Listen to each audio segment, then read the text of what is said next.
Ito na po guys. Mukhang malambot na po siya. Ilagay ko na po yung sitaw.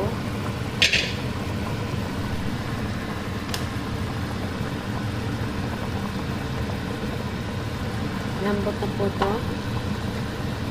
Ilalagay ko na po itong sitaw.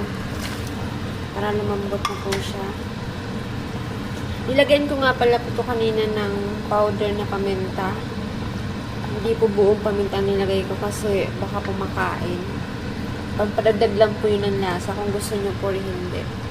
Tapos, ilalagdag ko na rin po itong 1 pirasong beef cubes pong gamit ko kasi mas masarap po siya para po sa akin kaysa sa pork. Mas masarap po itong beef. Mas malasa.